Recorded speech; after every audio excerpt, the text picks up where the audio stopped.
lakukan apa setelah ini? Tutup parafin. Ya, ditutup parafilm. Ini parafilmnya.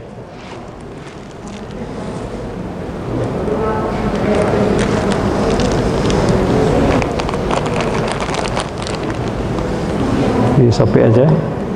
Ada yang belum pernah tahu parafilm? Sudah ya, saya pikir sudah pernah ya parafilm ya. Oke, ditutup rapat. Ya, baru di parafilm ya. Tarik, diputer di lehernya. Diputer di lehernya sampai habis itu ya. Oke. Cukup? Ya, kemudian ditaruh di plastik klip. Mana tadi? Ya ini. Sama tisu. Ya. Tisunya secukupnya. Sebenarnya tisu ini adalah untuk menjaga ketika spesimennya nanti tumpah, itu spillnya tidak sampai keluar, cukup di dalam plastik klip saja, sehingga risikonya tidak kena petugas, gitu ya. Ini contoh aja ya, sedikit ya. Saya kira harga tisu kan tidak mahal loh, jadi jangan terlalu sedikit juga mas. Oh, ya. Satu tarik. Iya. Oke, begini. Ini untuk yang spesimen swab. Yang kedua, spesimen sputum. Tadi sebelum keluar ya, diminta untuk ngambil sputum dahaknya ya, on the spot aja langsung. Nanti kalau misalkan pasien di ruang isolasi dia lari Bu. Langsung aja diminta ya. Kita kan pakai hazmat Mas Yan. Kemudian dikasih nama. Terus dimasukkan di plastik juga. Misalkan ini nggak apa.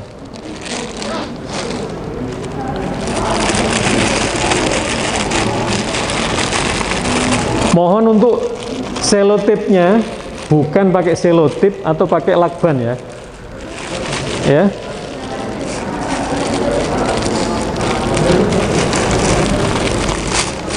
Ya.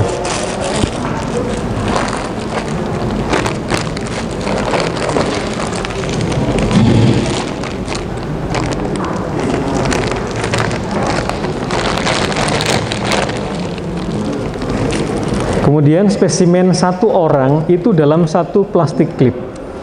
Ya, jadi satu. Masukin. Masing-masing diplastikin, kemudian satu orang masuk dalam satu plastik. Jadi bukan sputum sendiri, swab sendiri, nanti darah sendiri, pusing kita. Ya, panjenengan nanti di lab akan pusing. Apalagi kalau ngirimnya 200 gitu ya. Wah, itu ya, menggabungkan 200 nama sputum, 200 swab itu bisa seharian nggak kerja gitu ya, gara-gara ini. Oke, kalau sudah selesai begini, kita masukkan. Dulu awal-awal kami harus ngirim sisa spesimen ini ke litbang. Jadi akibatnya adalah kami harus repacking lagi dan foamnya itu ditaruh di plastik tersendiri, terpisah. Ya, foamnya tidak ditaruh di sini, ya, tapi di foam terpisah dan diberi plastik waktu itu ya. Tapi kalau sekarang kami minta itu tetap dilakukan plus kopinya di luar. Ada surat pengantarnya gitu maksud saya ya, supaya jelas yang di dalam sama di luar itu sesuai. Nah kemudian packingnya adalah ini contoh ya. Ini misalkan pasiennya cuma satu, ya. Isi styrofoamnya, ya, styrofoamnya Bapak Ibu ya, dikasih mau ice gel, mau cool pack boleh, ya. Masukkan ke dalamnya, ya.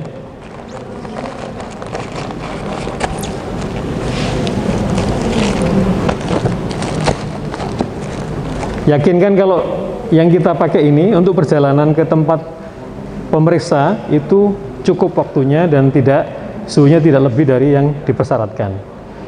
4 derajat, ya maksimal 8 derajat lah, ya. Jangan sampai nanti masuk ke lab suhunya sama dengan suhu tubuh, ya, berarti jadi error nanti hasilnya. Oke, kemudian dilakban ya. Coba Mas dilakban. Plus label pengiriman jangan lupa ya, kepada siapa. Beberapa kawan yang jauh tidak datang ke sini, dia ngirimnya pakai travel ya. Tolong dikasih keterangan ya, kontak personnya, jangan kosongan, nggak ada ini ngirim dari Lamongan, nomor teleponnya nggak ada, namanya nggak ada. Nanti kalau mau di cross check, dikonfirmasi balik, Bu, formnya kurang, nggak bisa. Bu, spesimennya tumpah, nggak bisa. Jadi tolong yang lengkap datanya. Nanti kalau panjenengan dikiriman dari puskesmas juga begitu, harus jelas juga nomor teleponnya, siapa namanya, supaya bisa dikonfrontir lagi. Oke, terus kemudian di plaster, di lakban ya. Muter dulu.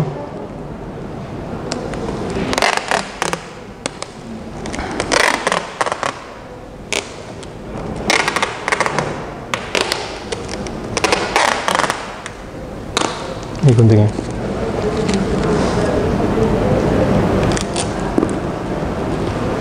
Oke, secukupnya ya, secukupnya, dan diperkirakan itu aman untuk pengiriman. Baik, setelah ini selesai dipersiapkan, maka berikutnya adalah, kalau sudah selesai ngapain Bu? Ya, copot hazmat, ya, segala macamnya.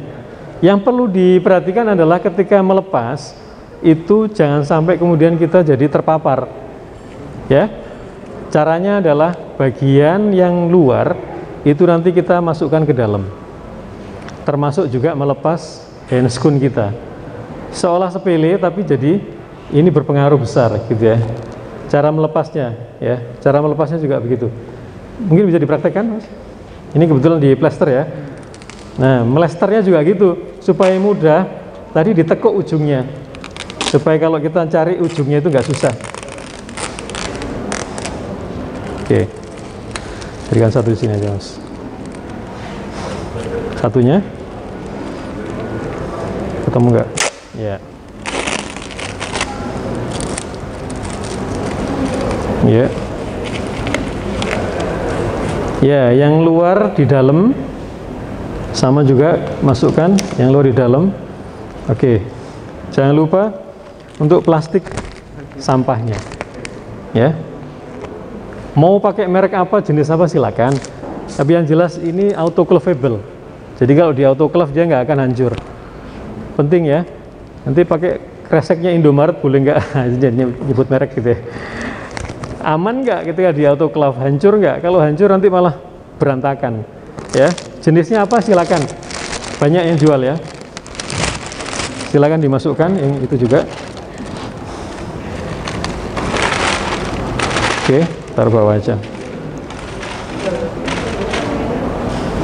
Ya, kemudian boleh disemprot dulu. Mestinya tadi sebelum dilepas semprot dulu ya tangannya ya. Nanti kita bisa review bareng-bareng ya.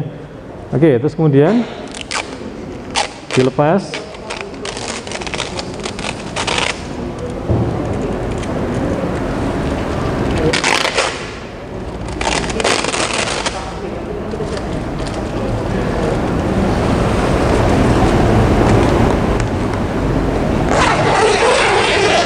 Oke.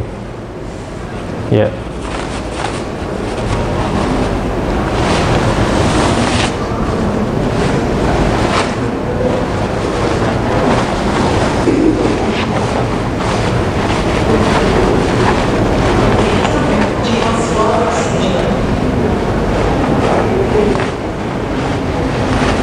Oke, tunjukkan ke atas Mas. Jadi yang bagian dalam jadinya di luar. Ya, bagian dalam di luar, kemudian dijadikan satu, dimasukkan ke plastik waste-nya. Oke.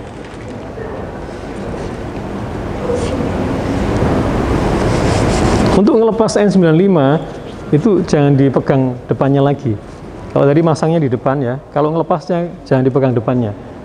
Jadi langsung talinya aja dilepas. Samping kiri kanan. Samping kiri kanan gini. Ya. Oke. Ya. Oke, lepas aja. Terus disemprot Google-nya. Kacamata Google-nya bisa kita semprot pakai alkohol 70% ya. Nggak usah, biarin dulu aja. Biarin dulu. Baru kemudian ya, yang terakhir. Setelah itu apa yang dilakukan? Sebaiknya cuci tangan ya. Cuci tangan dulu, kemudian baru mandi. Ya. Ini saya nggak pakai merek aja ya. Pokoknya pakai sabun, cuci tangan, kemudian mandi. Ya. Ada yang mau didiskusikan sampai sini? Udah biasa ya. Itu review aja lah bersama ya. Oke. Setelah itu baru kemudian keluar dan mandi. Ya. Saya kira itu cukup ya. Udah setengah 12 ya.